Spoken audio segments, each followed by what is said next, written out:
Well, we've got good news that things are much better, but we have huge challenges left.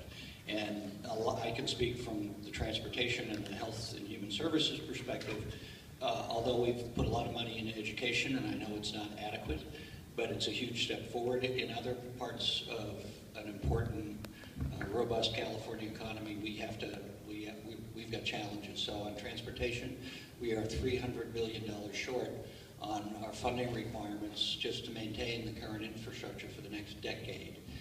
It's a combination of Federal Recovery Act funds being all used, so the Caldecott, all these construction projects you have around are a combination of local, state, and federal funds, but most of those are all expended.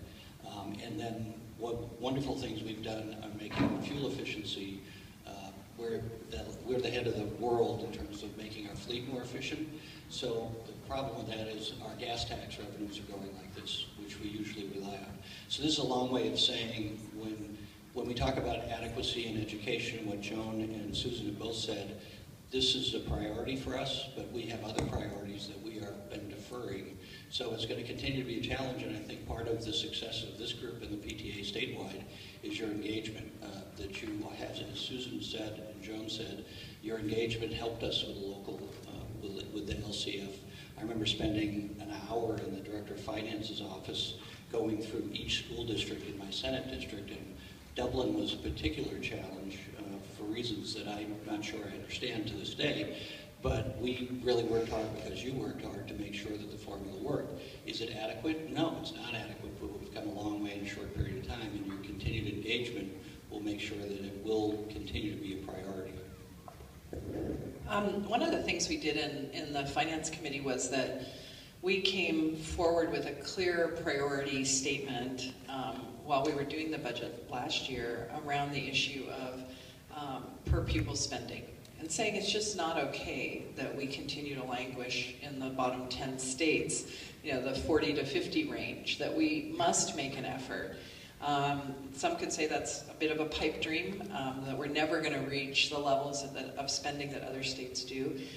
But articulating the commitment within the legislature is very, very important, because we need to be able to go back to that as a touchstone. My guess is there's going to be some other questions that kind of will loop us back into this critical question of priorities. We want to do lots of good things in education.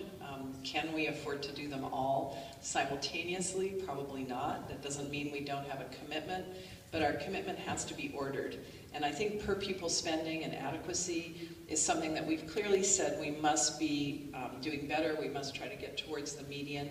I think that one way we're doing that is our rainy day fund. In the Assembly, we've been very, very clear that we need to save our excess money for the future because of what we saw from 2008, 2009, what happened in education, laying off 30,000 teachers, and the impact that had. We know the perfect answer would be to redo our tax system in this